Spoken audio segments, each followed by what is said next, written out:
Au début de la cérémonie, ma sœur a annoncé « Je suis enceinte ». Et le marié et le père.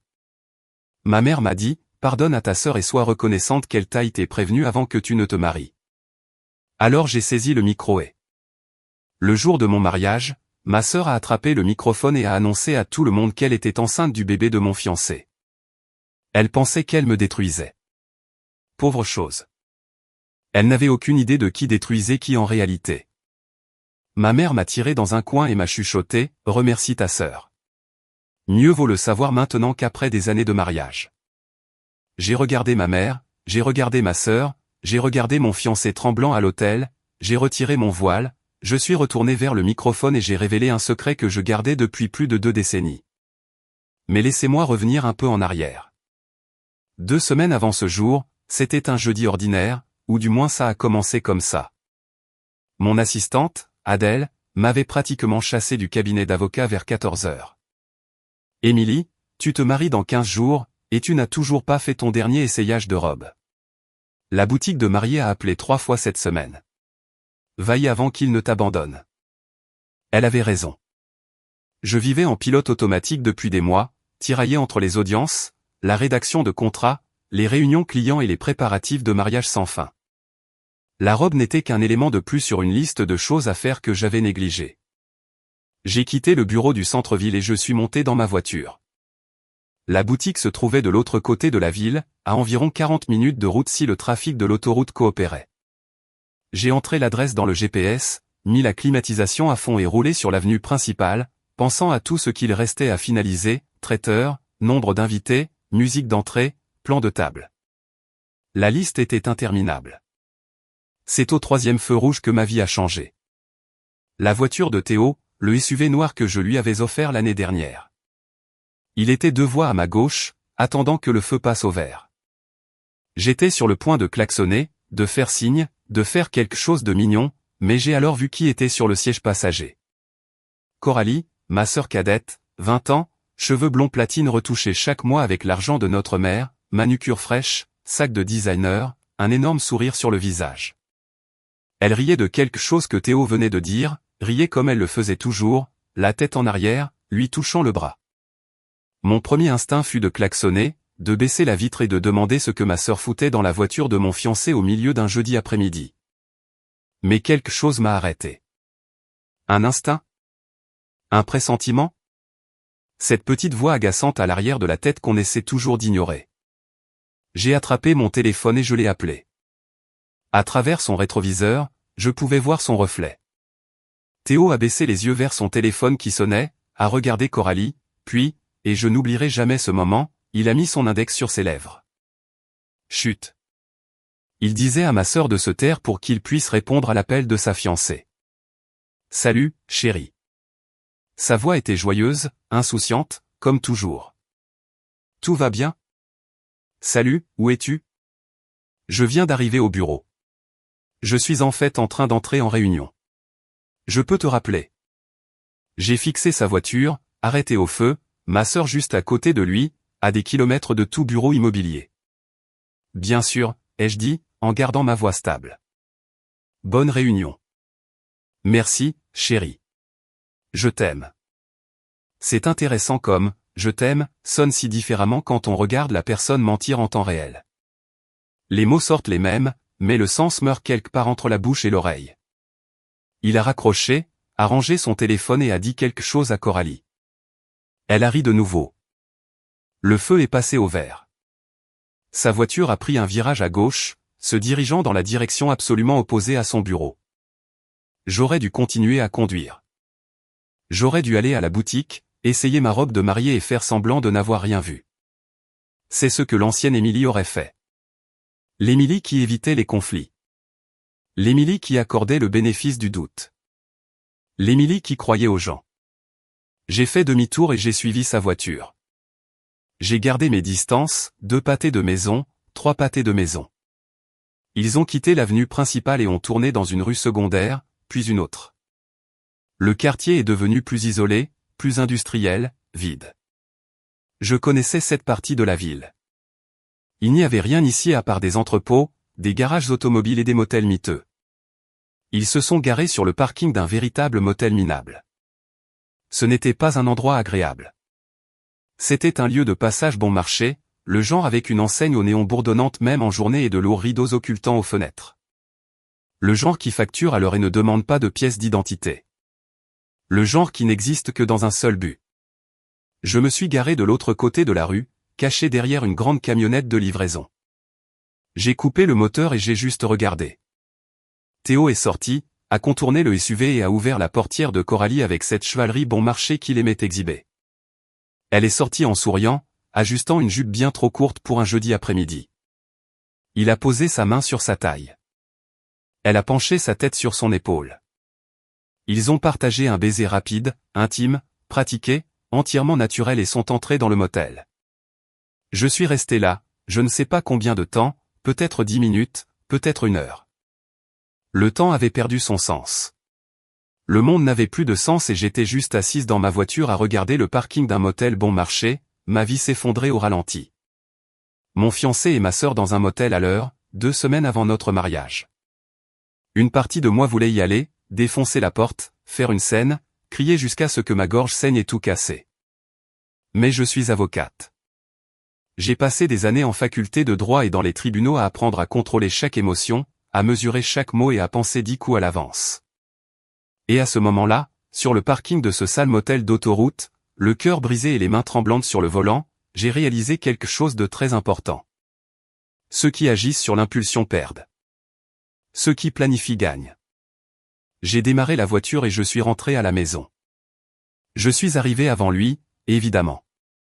J'ai fermé les stores du salon, je me suis assise sur le canapé dans le noir et j'ai attendu. Je n'ai pas allumé la télévision, je n'ai pas regardé mon téléphone, je n'ai rien fait. Je suis juste restée assise, à traiter, à penser, à comploter. Théo est rentré à 19h. J'ai entendu la clé dans la serrure, c'est pas dans le couloir, le bruit de ses clés tombant sur la table de l'entrée. Émilie, tu es dans le salon? J'ai fredonné une réponse. Il est entré et a froncé les sourcils en me voyant dans le noir. Chérie, tout va bien? Pourquoi toutes les lumières sont éteintes? Migraine. La lumière me dérangeait. Il s'est approché, l'air inquiet, ou feignant l'inquiétude. À ce moment-là, je ne pouvais plus faire la différence. Pauvre chérie. Tu veux que je te prenne quelque chose? Du thé? Un Advil? C'est quand il s'est penché pour m'embrasser le front que je l'ai senti. Subtil, mais présent. L'odeur de savonnette bon marché au parfum artificiel de pommes vertes. Le genre qu'on trouve emballé dans du plastique dans les salles de bain des motels bon marché. Il avait pris une douche là-bas. Bien sûr qu'il l'avait fait. Il n'allait pas rentrer à la maison sentant le sexe et le parfum de sa maîtresse. Pas besoin, ai-je dit. Comment s'est passée ta réunion? Épuisante. Il s'est jeté sur le canapé à côté de moi, desserrant sa cravate. Client difficile. J'ai passé toute la journée au bureau à essayer de conclure ce bail commercial. Toute la journée au bureau à sentir le savon de motel bon marché. L'audace était presque admirable. Contente que ce soit fini, ai-je dit. Je vais me coucher tôt ce soir. Bien sûr, chérie. Repose-toi. Tu travailles trop. Je n'ai pas dormi cette nuit-là. Je suis resté dans le noir, écoutant la respiration régulière de Théo à côté de moi, pensant à nous, à lui, à elle, et à comment j'en étais arrivé là. Et j'ai pensé à Coralie, ma sœur de 10 ans ma cadette. Nous n'avons jamais été proches, pas comme les sœurs le sont habituellement. Quand elle avait 7 ans, je déménageais déjà pour aller à l'université. Je revenais pour les vacances, mais c'était différent. J'étais plus comme une tante qu'une sœur, plus une invitée qu'un membre de la famille.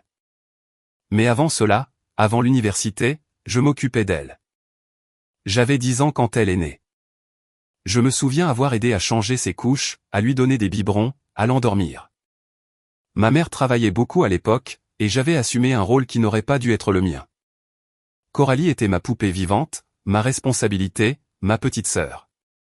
Je me souviens une fois, Coralie devait avoir environ 4 ans. Elle est tombée dans le jardin et s'est écorché le genou. Elle est venue en courant vers moi, pas vers notre mère. Émilie, ça fait mal. Et j'ai nettoyé l'écorchure, mis un pansement, embrassé et dit que tout irait bien. Elle m'a cru. Les enfants vous croient toujours. Et maintenant, cette même petite fille couchait avec mon fiancé dans un motel d'autoroute. La vie a un sens de l'humour très cruel. Vers 3 heures du matin, quand Théo était enfin tombé dans un sommeil profond, je suis lentement sorti du lit. Son téléphone était sur la table de nuit en charge. Je n'avais jamais fouillé son téléphone. En 3 ans de vie commune, pas une seule fois. Confiance. Je me disais respect, vie privée. Quel idiote j'étais. Son code était ma date d'anniversaire. 6 chiffres. L'ironie ne m'a pas échappé. Les messages textes avec Coralie étaient juste là, pas cachés dans des dossiers secrets, pas supprimés, pas déguisés sous un faux nom, juste là dans sa boîte de réception e-message, avec une photo de contact souriante d'elle. Il n'avait même pas pris la peine d'être prudent. Il pensait soit que j'étais trop stupide pour le découvrir, soit il s'en fichait tout simplement. J'ai commencé à faire défiler. Des mois de messages, des mois. Ce n'était pas un faux pas. Ce n'était pas une aventure d'un soir. C'était une liaison prolongée, planifiée, systématique. Coralie, Théo, tu dois annuler le mariage. Théo, Kim, pour l'amour de Dieu. Nous en avons parlé 1 million de fois, Coralie. Mais je t'aime. Tu ne comprends pas, Théo? Je t'aime aussi, Kim. Mais ce que nous avons est une aventure. C'est amusant. Si tu veux, nous pouvons continuer à nous voir après le mariage, mais j'épouse Émilie. C'est définitif. Coralie, si tu n'annules pas, je lui dirai tout. Théo, ne fais pas ça, Kim. Coralie, pourquoi pas? As-tu peur de la perdre? Tu l'aimes plus que moi. Théo, je ne quitterai pas Émilie pour toi. Mets-toi ça dans la tête. Tu es trop jeune, trop immature. Cela n'a aucun avenir. Coralie, tu es un lâche. Théo, tu veux juste m'utiliser. Théo, je ne t'utilise pas. Nous nous amusons. Écoute, j'ai 35 ans. Tu en as 20. Ta sœur est avocate. Elle a un cabinet. Tu ne fais rien de ta vie. Cela ne marcherait jamais. J'ai continué à faire défiler et j'ai trouvé une autre conversation datant de quelques semaines auparavant. Coralie, j'ai parlé de nous à ma mère. Théo, tu as fait quoi? Coralie, détends-toi. Elle ne dira rien à Émilie. Elle a dit que c'est juste une petite aventure, que ce petit béguin va s'éteindre bientôt. J'ai cessé de respirer un instant. Théo, ta mère sait que tu couches avec le fiancé de ta sœur. Et sa réaction a été de qualifier cela d'aventure et de dire que ça passerait. Coralie, ma mère me protège toujours. Elle pense que je me lasserai de toi bientôt, mais elle a tort. Je sais que ce que nous avons est réel. Je t'aime plus qu'Émilie ne t'aime. Ma mère savait. La réalisation m'a frappé comme un coup de poing dans le ventre. Ma propre mère savait que ma sœur avait une liaison avec mon fiancé. Le savait depuis des semaines, peut-être des mois, et elle ne me l'avait pas dit. C'est juste une petite aventure. Ça passera. Elle avait décidé de protéger Coralie comme elle l'avait toujours fait, comme elle l'avait fait toute sa vie. J'ai remis le téléphone exactement comme je l'avais trouvé sur la table de chevet. Je suis entré dans la salle de bain principale, j'ai verrouillé la porte et je me suis regardé dans le miroir. La femme qui me regardait avait l'air fatiguée. 30 ans, cheveux bruns attachés en chignon désordonné, cernes que le correcteur ne pouvait pas tout à fait masquer. Une avocate à succès, propriétaire de son propre cabinet, sur le point de se marier. Une femme qui pensait avoir sa vie parfaitement sous contrôle. Quelle blague. Je suis retourné dans la chambre, je me suis allongé, j'ai fixé le plafond et j'ai pris une décision. Je n'allais pas annuler le mariage. Je n'allais pas faire de scène. Je n'allais pas pleurer, crier ou supplier pour des explications. C'est ce qu'ils attendraient. C'est ce que la société attend d'une femme trahie, de s'effondrer, de jouer la victime. Mais je n'allais pas être une victime. J'allais épouser cet homme. Et j'allais sortir de ce mariage de la manière la plus rentable possible avec tout ce à quoi j'avais droit et peut-être un peu plus. Après tout, j'étais avocate spécialisée en droit de la famille. Et s'il y avait une chose que je savais faire, c'était gagner une affaire. Les jours suivants furent un exercice d'acteur. Je me levais, faisais du café, embrassais Théo, lui demandais ses projets pour la journée et lui souhaitais bonne chance pour les réunions qui, je le savais, n'existaient pas. J'allais au travail, rentrais à la maison, lui demandais comment sa journée s'était passée, prétendais croire à ses mensonges, souriais au bon moment et le câlinais la nuit. Je disais, je t'aime aussi, chaque fois qu'il le disait. C'est incroyable comme on peut bien fonctionner en pilote automatique quand on y est obligé. Mon corps suivait tous les mouvements pendant que mon esprit travaillait sur quelque chose d'entièrement différent. Planifier, calculer, anticiper. Théo a même mentionné que je semblais différente. Tu as l'air plus calme, plus légère. L'anxiété du mariage est-elle enfin passée? J'ai souri et j'ai dit oui. Tout se mettait en place. J'étais heureuse. Il l'a cru. Bien sûr qu'il l'a cru. Les gens croient ce qui est commode pour eux de croire. Au cours de cette première semaine, j'ai rédigé mon propre contrat de mariage. J'étais avocate spécialisée en droit de la famille. La rédaction de contrats de mariage était littéralement mon travail quotidien. J'en avais écrit des centaines au cours de ma carrière. Mais le mien était à toute épreuve. Chaque clause soigneusement construite. Chaque mot choisi avec une précision chirurgicale. À première vue, il ressemblait à un formulaire standard. Division équitable des biens. Protection mutuelle, jargon juridique neutre. Mais enfoui profondément dans les paragraphes de jargon juridique se trouvait une bombe à retardement, une clause brutale d'infidélité. En cas d'infidélité prouvée par l'une ou l'autre des parties, la partie infidèle renonce à tous les droits sur les biens matrimoniaux, y compris, mais sans s'y limiter, l'immobilier, les véhicules et les investissements acquis avant et pendant le mariage. En outre, la partie infidèle sera soumise à une lourde pénalité financière pour rupture de confiance, structurée comme un paiement mensuel obligatoire à la partie trahie jusqu'à ce que la partie trahie contracte un nouveau mariage légal. C'était un contrat impitoyable, disproportionné, prédateur, conçu pour le ruiner absolument, et j'allais faire signer Théo.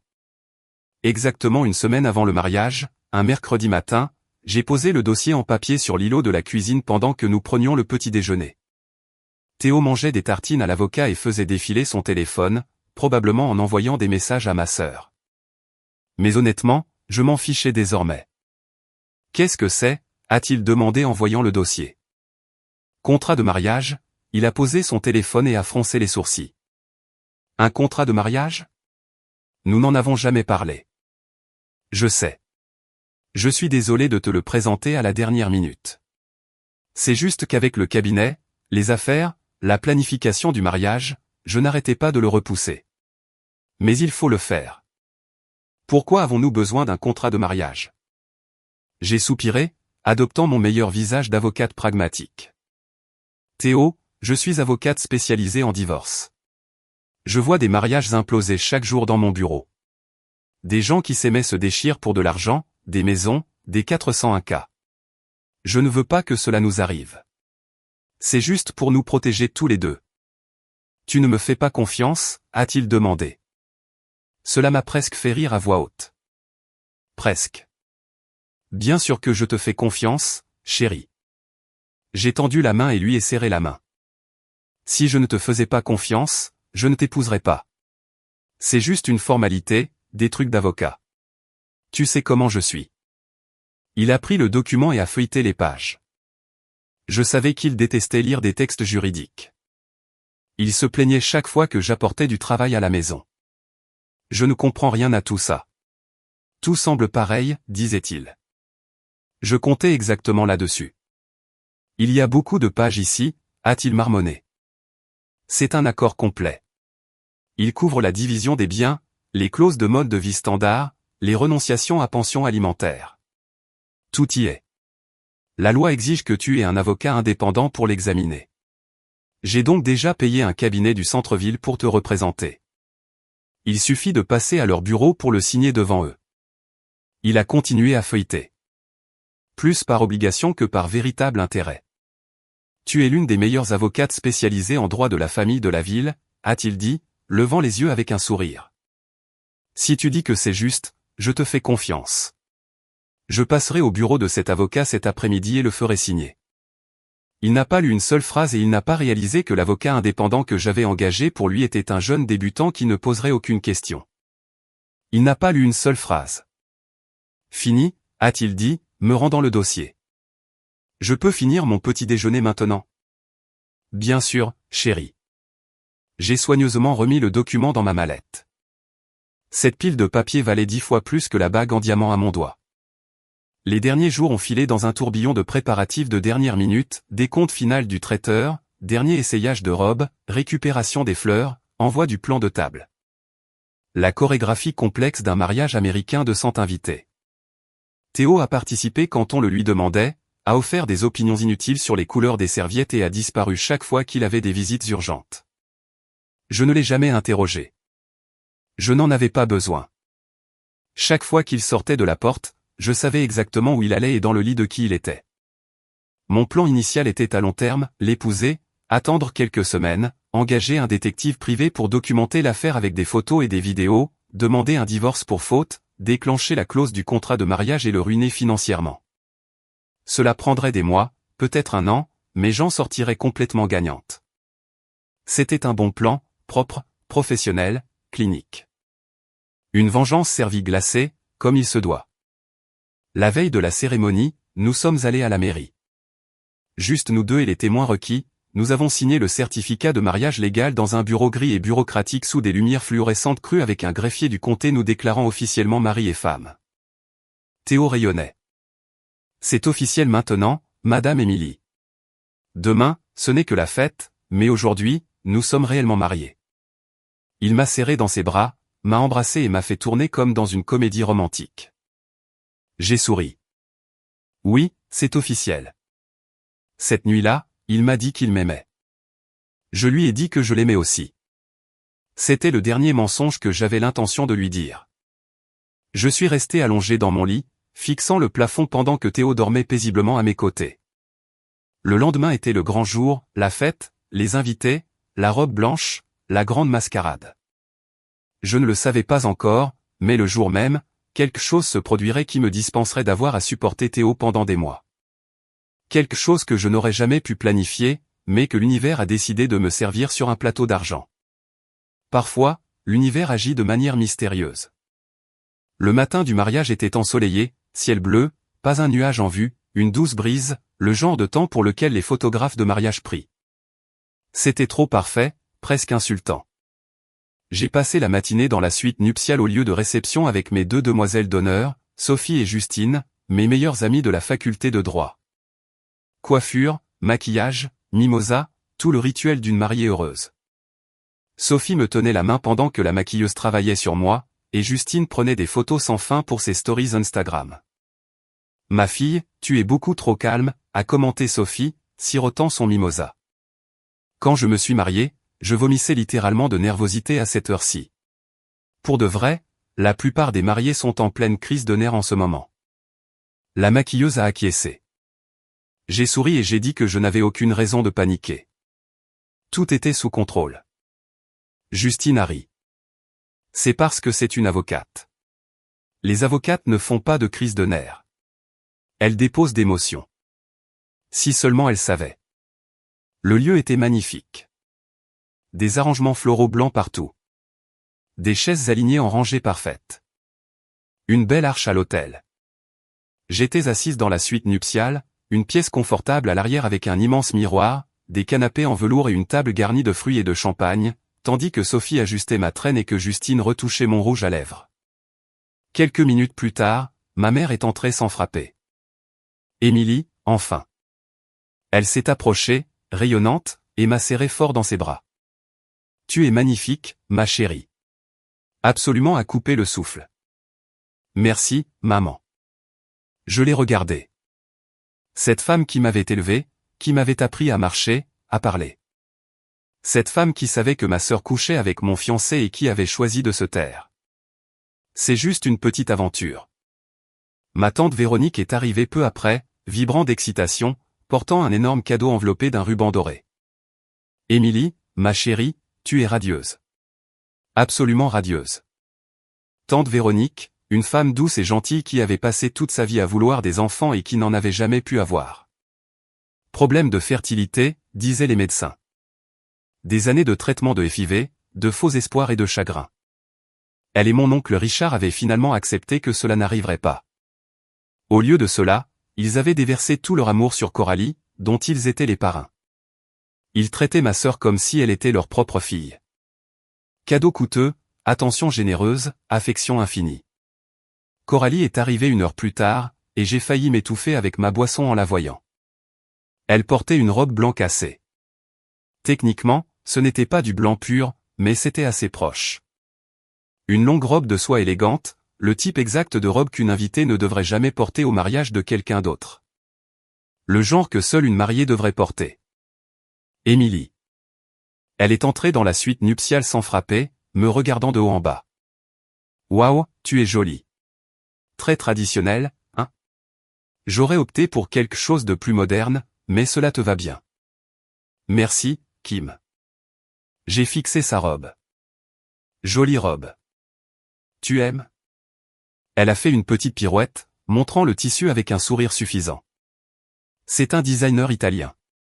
Ça a coûté une fortune absolue, mais je le mérite, n'est-ce pas? Maman me l'a acheté. Elle a dit que j'étais tellement incroyable que je pourrais bien voler la vedette à la mariée. Sophie et Justine ont échangé des regards dégoûtés. Coralie ne l'a pas remarqué ou s'en fichait. L'endroit est mignon, je suppose. Elle a regardé autour d'elle d'un air dédaigneux. J'aurais choisi un endroit plus grand, mais je comprends que tout le monde ne puisse pas s'offrir le mariage de ses rêves. La cérémonie a commencé exactement à 16 heures. Les invités étaient assis. Un quatuor à cordes jouait doucement en arrière-plan. L'anticipation était palpable. J'attendais dans les coulisses, ajustant mon voile, prenant une profonde inspiration. Le chant nuptial a commencé. J'ai descendu l'allée, serrant mon bouquet de pivoine blanche, sentant sang perdieux sur moi.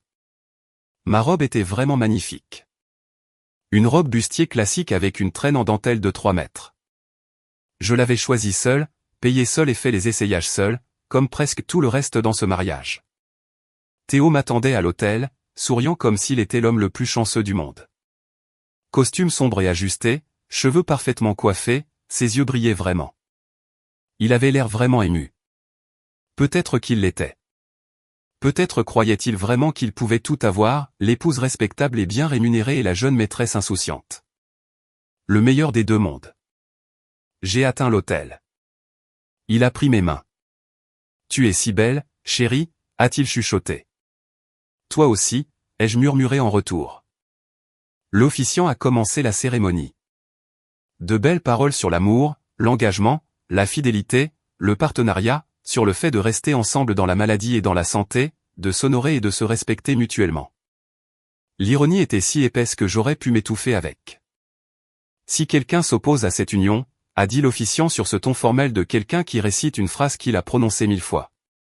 Qu'il parle maintenant ou se taise à jamais. Le cliché ultime du mariage, une pure formalité. Personne ne dit jamais rien. C'est juste une tradition vide, une pause dramatique avant le « oui ». Mais j'ai alors entendu des pas. Des talons qui claquaient sèchement sur le parquet en bois. Clic, clic, clic, de plus en plus fort à chaque pas. Coralie remontait l'allée. Elle a dépassé la première rangée, a monté les marches de l'hôtel et s'est arrêtée juste à côté de l'officiant. Le pauvre homme s'est figé, complètement déconcerté. Les invités ont commencé à murmurer de confusion. Et puis Coralie a tendu la main et a pris le microphone des mains de l'officiant. « Je suis désolée, Émilie. » Sa voix a tremblé un peu.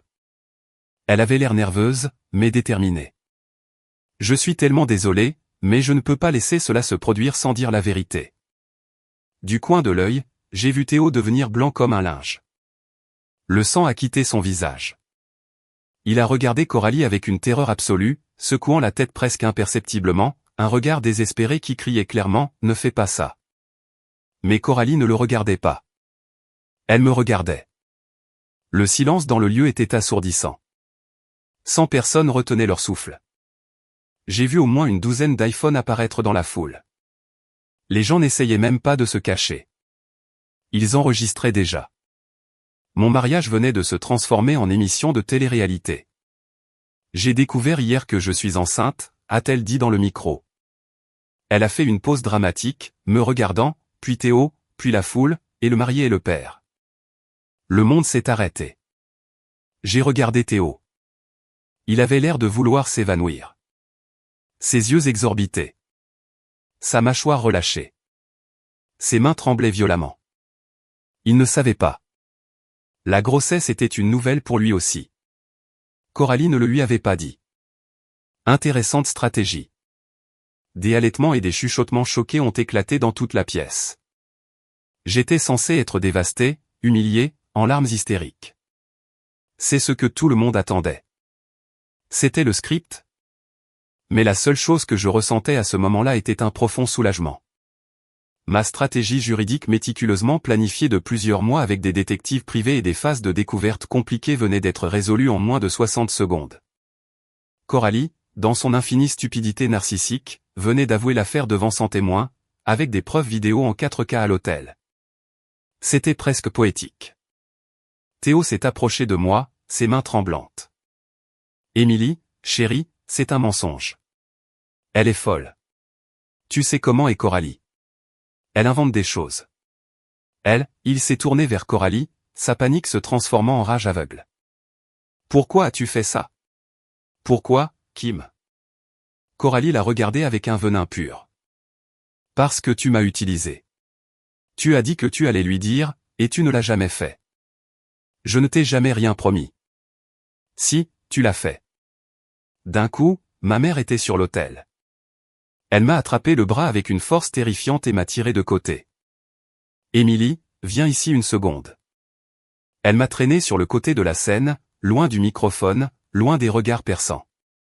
Émilie, écoute-moi, a-t-elle sifflé, ses yeux furetant partout. Ta sœur ne sait pas ce qu'elle fait. Elle est jeune. Elle est impulsive. Elle ne réfléchit pas. Mais entre nous, tu devrais la remercier de t'avoir prévenu maintenant. Imagine découvrir ça après des années de mariage. J'ai regardé ma mère et en cette fraction de seconde, un souvenir enfoui depuis 20 ans est remonté à la surface avec une force si violente que j'aurais presque pu sentir l'air, entendre les sons, sentir les textures. J'avais 10 ans. C'était un barbecue familial dans le jardin. Le 4 juillet, peut-être. Ma mère était enceinte de Coralie à l'époque. Énorme ventre. 3e trimestre. Je suis allé la chercher pour lui demander une sucette. Je l'ai trouvée sur le porche arrière en train de parler à l'oncle Richard. Ils étaient beaucoup trop proches, chuchotant, l'air paniqué. Et si elle te ressemblait exactement? Ma mère a chuchoté, terrifiée. Elle ne le fera pas, a répondu l'oncle Richard fermement. Et même s'il y a une ressemblance, personne ne se doutera de rien. Je ressemble de toute façon à ton mari. Nous avons les mêmes gènes. Richard, j'ai si peur. Ça va aller. C'est notre secret. Juste quelques heures. Puis ma mère m'a vu debout dans l'encadrement de la porte. Toute couleur a quitté son visage. Elle s'est pratiquement précipitée vers moi, m'a attrapé le bras, m'a traîné dans la maison et a verrouillé la porte. Émilie, ce que tu viens d'entendre reste entre nous. Tu comprends? C'est un secret. Notre secret. Tu ne peux le dire à personne. Si quelqu'un le découvre, ton père va partir et il ne reviendra jamais et ce sera entièrement ta faute. Tu veux que papa parte? J'avais 10 ans. Je ne comprenais pas vraiment ce que tout cela signifiait. Je savais juste que je ne voulais pas que mon père parte. Alors, j'ai promis. J'ai gardé le secret. Et au fil des ans, je l'ai refoulé si profondément. C'était comme si ça n'était jamais arrivé, jusqu'à maintenant. Mon père est mort il y a 5 ans. Une crise cardiaque massive. Rapide, sans avertissement. Il est mort sans jamais connaître la vérité. Il est mort en croyant que Coralie était sa fille. Parfois, je me demande si c'était une bénédiction ou une malédiction. Émilie, tu m'écoutes? Ma mère m'a serré le bras plus fort, me ramenant au présent. Pardonne à ta sœur. La famille est plus importante que n'importe quel homme. Je l'ai regardée. Cette femme qui avait manipulé un enfant de 10 ans pour qu'il porte le poids de l'affaire de sa mère. Qui avait protégé Coralie toute sa vie à mes dépens. Qui savait que Théo me trompait et avait choisi de rester silencieuse. Es-tu sûre de vouloir me demander ça, maman? Elle a cligné des yeux, confuse. Qu'est-ce que tu veux dire? Bien sûr que oui. C'est ta sœur. C'est ça. C'est ma sœur. J'ai retiré mon bras de son étreinte. Laisse tomber. Je suis retourné au centre de l'hôtel. Théo et Coralie continuaient de se disputer à voix basse et furieuse. Les parents de Théo étaient debout, sa mère lui tirant le bras, essayant de comprendre ce qui se passait. Son père avait l'air de vouloir que le sol l'engloutisse. Coralie tenait toujours le microphone, l'air un peu perdu maintenant que l'adrénaline de sa grande révélation s'estompait. Je lui ai arraché le microphone des mains. Puisque nous faisons des révélations familiales aujourd'hui, ai-je dit. Ma voix était stable, calme, résonnant clairement dans les haut-parleurs à travers la pièce silencieuse. J'ai en fait une question. J'ai regardé la première rangée. Tante Véronique. Ma tante a sursauté légèrement sur son siège. Elle avait l'air horrifiée, confuse, serrant son sac à main contre sa poitrine. Tante Véronique, que feriez-vous si vous étiez à ma place en ce moment? Pardonneriez-vous à votre sœur? Tante Véronique a regardé autour d'elle, visiblement mal à l'aise. Je ne sais pas, Émilie. C'est si difficile. Mais oui, je suppose que la famille est la famille. En fin de compte, nous pardonnons. Elle a froncé les sourcils, sa voix tremblante. Pourquoi me demandez-vous ça? Parce que je veux savoir si vous seriez capable de pardonner à votre sœur. Ma mère? Tante Véronique a regardé de moi à ma mère, totalement perdue. Lui pardonner quoi? Toute ma vie, ai-je dit, regardant la mère de visage choqué. J'ai été la sœur qui devait pardonner. Coralie a cassé mes affaires quand nous étions enfants et j'ai dû lui pardonner. Coralie a menti, volé, ruiné mes affaires et j'ai dû lui pardonner. Coralie tombe enceinte de mon fiancé et apparemment je dois aussi pardonner cela. J'ai marqué une pause, laissant le silence s'étirer, mais je me demande si tante Véronique pardonnerait à sa sœur?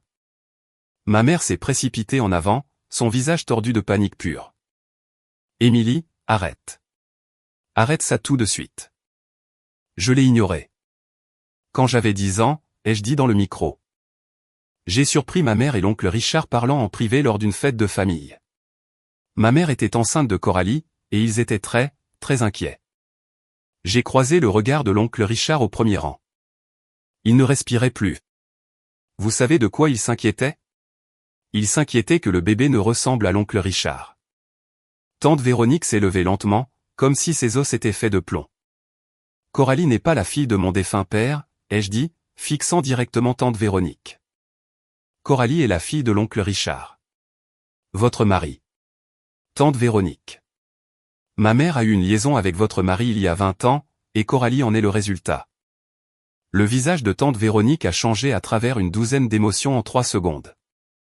Confusion, déni, réalisation, horreur, agonie absolue, écrasante. 20 ans de mariage, 20 ans à se blâmer d'être infertile, de ne pas pouvoir donner un enfant à son mari. Et pendant tout ce temps, son mari avait eu un enfant avec sa propre sœur. Elle s'est lentement tournée pour regarder son mari. Richard? Mon oncle n'a pas répondu. Il n'en avait pas besoin. La culpabilité était tatouée sur son visage en lettres fluo. Espèce de... Tante Véronique s'est jetée. Elle a complètement contourné son mari et s'est lancée sur l'autel, droit sur ma mère comme un animal sauvage. Il a fallu 3 garçons d'honneur pour la séparer. Espèce de misérable. 20 ans.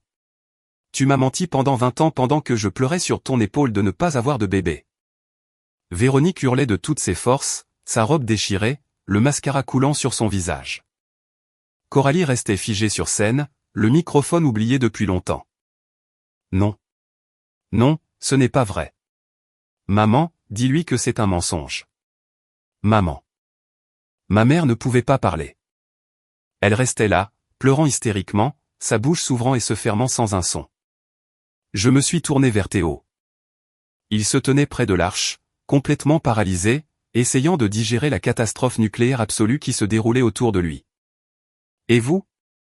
J'ai souri. Un sourire véritablement éclatant. Vous souvenez-vous de ce contrat de mariage que vous avez signé mercredi pendant que vous mangiez vos tartines à l'avocat? Il a dégluti difficilement. Il contient une clause de mode de vie très spécifique, ai-je expliqué joyeusement. En cas d'infidélité prouvée, ce qui, soyons honnêtes, vous deux venez de rendre très facile à prouver, vous perdez tout, votre part du condo, les voitures, les investissements, et vous me devez une pension alimentaire tous les mois jusqu'à ce que je me remarie légalement. Tu ne peux pas prouver que j'ai triché, a-t-il balbutié, son cerveau essayant désespérément de rattraper son retard. J'ai ri. Un vrai rire sincère. Théo. 100 personnes viennent de voir votre maîtresse annoncer qu'elle porte votre enfant. La moitié d'entre eux le diffusent en direct sur Facebook. J'ai montré les écrans lumineux dans la foule. Je pense que ça tiendra bien au tribunal de divorce, vous ne croyez pas? La réalité l'a frappé. J'ai vu l'instant exact où son âme a quitté son corps. Il s'est tourné vers Coralie, son visage tordu d'une fureur absolue. Espèce de stupide. Pourquoi as-tu fait ça? Pourquoi n'as-tu pas pu la fermer? Mais je suis enceinte. Coralie sanglotait, reculant devant lui. C'est ton bébé. Tu dois assumer maintenant. Tu m'appartiens. Je ne t'ai jamais voulu. Espèce de folle, a crié Théo, sa façade de gentil garçon entièrement disparue. Tu as fait ça exprès pour me piéger. Tu pensais vraiment que je quitterais une avocate à succès pour être avec une chômeuse de 20 ans qui vit encore chez sa maman? Je ne sais même pas si ce bébé est le mien. Tu es une qui couche avec n'importe qui. Coralie s'est effondrée sur l'autel, sanglotant de façon incontrôlable. La salle était tombée dans l'anarchie totale. Tante Véronique hurlait toujours des obscénités à ma mère. L'oncle Richard avait le visage entre les mains. Les parents de Théo s'éloignaient de l'allée vers la sortie, sa mère couvrant son visage de honte. Puis Théo s'est retourné vers moi. Toute son attitude a changé. Soudain, il avait des yeux de chiot, tendant les mains dans un plaidoyer désespéré. Émilie, s'il te plaît, chérie, j'ai fait une erreur. Je sais que j'ai fait une erreur. J'étais un idiot. Mais nous sommes mariés. Nous sommes allés à la mairie hier. Nous sommes officiellement mariés.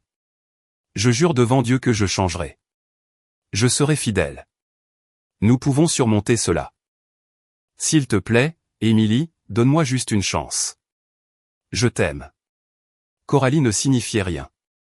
C'était juste une stupide erreur. Tu es la femme de ma vie.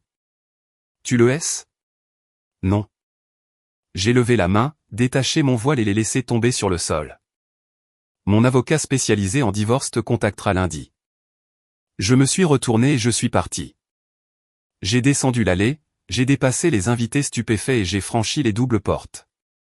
Sophie et Justine étaient juste derrière moi, me flanquant comme des agents des services secrets dans leur robe lavande assortie. Ma voiture est la plus proche, a dit Justine, me saisissant le bras et me tirant vers le parking. Nous nous sommes entassés dans sa Honda Civic. Moi sur le siège arrière, Sophie assise à côté de moi me tenant la main. Justine a démarré le moteur et a accéléré à fond. En regardant par la lunette arrière, je pouvais voir les gens sortir du lieu de réception sur le parking. Ma mère pleurant, tante Véronique hurlant et Théo courant après la voiture, criant mon nom. Justine a pris un virage serré sur l'autoroute, le laissant derrière nous. La nouvelle s'est répandue comme une traînée de poudre. En 24 heures, les vidéos du mariage étaient partout. Groupe e-message, page Facebook locale, les forums Reddit de moquerie de mariage, même un article sur un blog de culture pop. La mariée révèle un secret de famille vieux de 20 ans à l'hôtel après que sa sœur a annoncé sa grossesse avec le marié. Les gens adorent les tragédies des autres. Cela rend leur propre vie désordonnée normale. Au cours des jours suivants, mon téléphone a explosé. Des centaines de messages. Certains étaient un véritable soutien de la part de collègues et de vieux amis. Certains étaient une curiosité morbide de la part de connaissances désireuses d'obtenir les détails croustillants, et certains étaient de la pure vitriole de la part de parents éloignés me traitant de monstre pour avoir détruit la famille. J'ai ignoré presque tous. J'ai gardé mon énergie pour ce qui allait arriver. Je suis resté dans la chambre d'amis de Justine pendant quelques semaines. J'ai refusé de retourner à mon appartement tant que Théo n'avait pas sorti ses affaires. J'ai demandé à un associé principal de mon cabinet de gérer la procédure de divorce. J'aurais pu le faire moi-même. C'était littéralement ma spécialité, mais je ne voulais pas regarder Théo en face une seconde de plus que ce qui était légalement requis. Sa famille l'a complètement coupé les ponts. Ses parents, si fiers de leur fils, agent immobilier à succès, ne pouvaient plus le regarder dans les yeux. L'humiliation publique qu'il leur avait infligée devant 100 invités et la moitié d'Internet était impardonnable. Théo a essayé de me contacter. Appel que j'ai envoyé vers la messagerie vocale, email que j'ai supprimé. Il s'est présenté à mon cabinet d'avocat 2 fois. La première fois, j'ai dit à la réceptionniste de dire que j'étais au tribunal. La deuxième fois, je lui ai dit de dire que j'avais déménagé dans un autre état. Il n'a pas compris le message. La troisième fois, j'ai décidé d'en finir. Émilie, je sais que tu es en colère, mais nous pouvons en parler. Il a plaidé dans le hall. Je vais contester ce contrat de mariage. Mon avocat a dit que tu m'as manipulé, que je l'ai signé sous la contrainte. Vous avez signé un document légal sans le lire. Vous avez paraphé chaque page, ai-je dit froidement. C'est votre problème, Théo, pas le mien. Elle m'a séduit. Coralie était obsédée par moi. Tu ne comprends pas. Elle s'est pratiquement imposée à moi, menaçant de te le dire si je ne continuais pas à coucher avec elle. Je suis la victime ici. J'ai failli rire. Théo, partez et ne revenez plus jamais. Il est finalement parti, mais pas avant d'avoir essayé un dernier discours pathétique sur le pardon et les deuxièmes chances. J'ai laissé la porte vitrée se refermer sur lui au milieu de sa phrase. Ma mère s'est présentée au cabinet une semaine plus tard. J'ai dit à Adèle de lui dire que j'étais en réunion. Elle a attendu dans la salle d'attente pendant 3 heures. Je suis parti par l'ascenseur de service. Elle est revenue le lendemain et le surlendemain. À sa 4e tentative, j'ai pensé qu'il était temps de couper le pansement. Elle est entrée dans mon bureau. Ses yeux étaient rouges, mais pas de larmes. D'une rage pure et non adultérée. Tu as détruit cette famille, a-t-elle craché, sans même s'asseoir. Tu as tout détruit. Es-tu heureuse maintenant? Je l'ai détruite? Véronique a demandé le divorce. Richard ne me regarde même plus. Coralie est pratiquement catatonique dans sa chambre. Et tout ça à cause de ta petite vengeance mesquine. Tu as gardé ce secret pendant 20 ans juste pour me le jeter à la figure quand ça t'arrangeait. Je me suis penché en arrière dans ma chaise en cuir. Logique intéressante. Donc, c'est ma faute. C'était il y a 20 ans, Émilie. C'était du passé. C'était enterré. Personne n'avait besoin de le savoir. J'avais 10 ans, maman. Ma voix est tombée à un murmure mortel. Tu as forcé un enfant de 10 ans à porter le poids de l'affaire de sa mère. Tu m'as dit que mon père m'abandonnerait et que ce serait ma faute. As-tu la moindre idée de ce que ça fait à un enfant? Tu aurais dû te taire. C'était la bonne chose à faire. Et tu aurais dû me dire que ma sœur couchait avec mon fiancé, ai-je rétorqué sans effort. Mais je suppose que nous ne faisons pas toujours ce qu'il faut, n'est-ce pas? Sa mâchoire s'est crispée, ses lèvres se sont amincies. Je connaissais ce visage. C'était le visage qu'elle faisait quand elle était acculée et qu'elle était sur le point de passer à l'offensive. Je vais te poursuivre en justice, a-t-elle grogné. Pour diffamation et calomnie. Tu as détruit ma réputation devant 100 personnes. Je te poursuivrai et je gagnerai. J'ai souri, posant mes mains sur mon bureau. La vérité est une défense absolue contre la diffamation. Maman, fais-le. Dépose la plainte. Et pendant la procédure de découverte, je demanderai un test ADN pour Coralie. Mettons cela sur le registre public.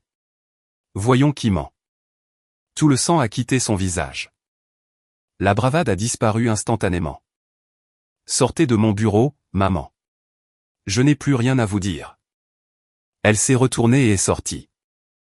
Je ne l'ai plus jamais revue. 3 mois plus tard, le divorce a été prononcé. Théo a essayé de le contester. Il a engagé un avocat coûteux qui a promis de trouver une faille dans le contrat de mariage, affirmant qu'il l'avait signé sous la contrainte. Il n'y en avait aucune car il avait rencontré le conseil indépendant que j'avais mis en place pour lui.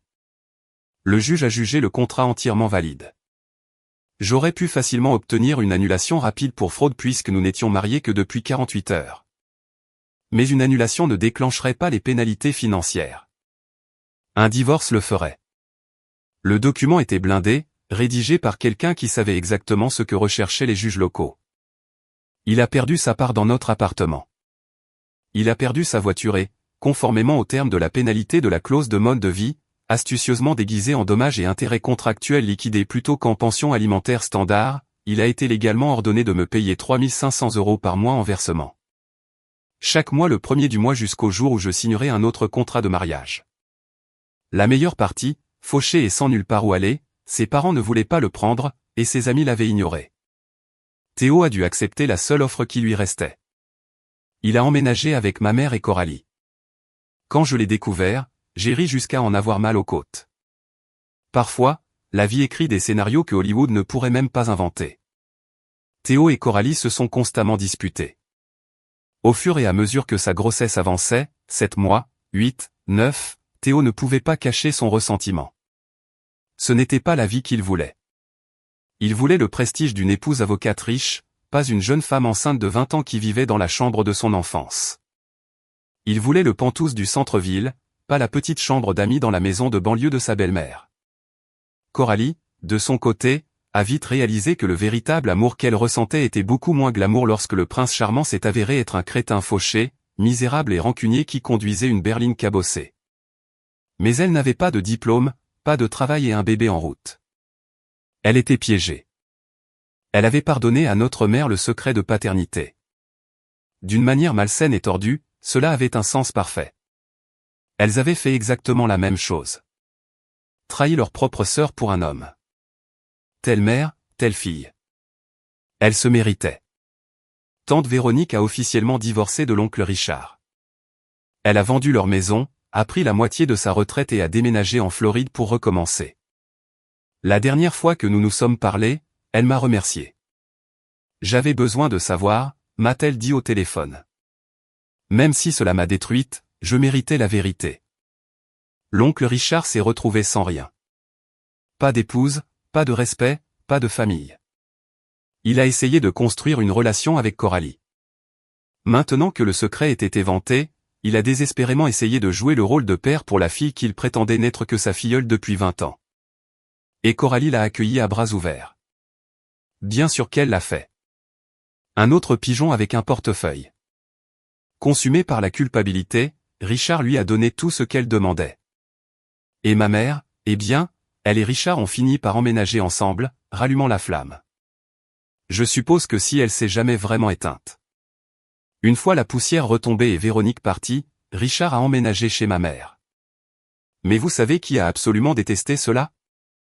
Théo. Parce que Théo y vivait toujours. Et Richard, voulant jouer l'homme de la maison, donnait constamment des ordres à Théo. Il se plaignait du désordre de Théo, le harcelait pour qu'il trouve un meilleur emploi et le traitait comme un locataire parasite. Théo, qui se prenait pour le don de Dieu aux femmes, se faisait maintenant crier dessus par le vrai père de sa maîtresse tout en vivant gratuitement dans le sous-sol de sa belle-mère. Le karma est une belle chose. 8 mois après le mariage, qui n'en était pas un. Mon téléphone a vibré. Un message d'un numéro inconnu. C'était Coralie. Elle a envoyé une photo. Une petite fille nouveau-née enveloppée dans une couverture d'hôpital rose, les yeux fermés, les joues potelées. Coralie Sophie est née aujourd'hui. Elle est magnifique et en parfaite santé. C'est juste dommage qu'elle ait une tante si avide et mesquine qui vole 3500 € par mois à son père. J'espère que tu es fière de toi, Émilie. J'ai regardé la photo pendant longtemps. Le bébé était innocent. Elle n'avait pas demandé à naître dans ce cirque familial absolu. J'ai pensé l'ignorer, bloquer le numéro et passer à autre chose, mais j'ai tapé une réponse. Moi, je ne suis pas avide, Kim. J'applique juste les contrats. C'est toi qui as couché avec le mari de ta sœur. Honnêtement, je suis généreuse. Prends bien soin de Sophie. Elle aura besoin d'au moins un bon modèle dans sa vie. Essaie d'être cette personne puisque tu as échoué à littéralement tout le reste. J'ai appuyé sur envoyer, j'ai bloqué le numéro. 2 mois plus tard, j'ai entendu dire que Théo avait craqué. Entre Richard qui le commandait, ma mère qui le traitait comme une ordure et un nouveau-né qui pleurait toute la nuit. Il a fait ses valises, il a commencé à sortir avec une réceptionniste de 22 ans dans sa nouvelle agence de courtage et à emménager dans son appartement. Il envoie à Coralie quelques centaines d'euros chaque fois qu'il s'en souvient. Père de l'année. 1 an plus tard, ma vie est complètement différente. Le cabinet d'avocats s'est agrandi. J'ai embauché 2 nouveaux associés et amélioré nos bureaux. Les clients continuent d'affluer. Divorce, bataille pour la garde, division de biens. L'ironie d'aider d'autres personnes à traverser des mariages brisés ne m'échappe pas, mais je suis sacrément bonne dans ce que je fais. Et maintenant, j'ai une perspective que la plupart des avocats spécialisés en droit de la famille n'ont pas. Je sais exactement ce que l'on ressent quand on est assis de l'autre côté du bureau. Le travail me prend beaucoup de temps, mais j'ai aussi appris à vivre réellement. J'ai passé un mois à faire du sac à dos en Europe. J'ai acheté un magnifique loft au centre-ville, plus petit que mon ancien appartement, mais entièrement le mien. Un nouveau départ. Et Théo me paie toujours chaque mois. 3 500 € sont versés sur mon compte bancaire par virement direct, le premier sans faute. Je n'ai pas besoin de l'argent. Mon cabinet est florissant. Mais il y a quelque chose d'incroyablement satisfaisant à voir cette notification de dépôt. Un reçu mensuel pour ses actions. Un collègue m'a demandé récemment si je comptais me remarier un jour. Nous étions à un happy hour au centre-ville, buvant du vin trop cher et nous plaignant des juges. Peut-être, ai-je dit, faisant tournoyer mon verre. Un jour si la bonne personne se présente, mais la vérité est que je ne suis pas pressé. J'aime ma vie. J'aime ma propre compagnie. J'aime décider ce que je vais manger pour le dîner sans demander à personne, dormir en plein milieu du lit et faire des escapades le week-end sur un coup de tête. Et si je suis tout à fait honnête avec moi-même, il y a une partie sombre et mesquine de moi qui trouve absolument hilarant de rester célibataire pour toujours, juste pour garantir que Théo devra continuer à me payer pour le reste de sa misérable vie, 3 500 € par mois, chaque mois. Jusqu'à ce que l'un de nous meure ou que je décide de remonter l'allée. La vie aime ces petites ironies, et j'ai appris à les aimer aussi.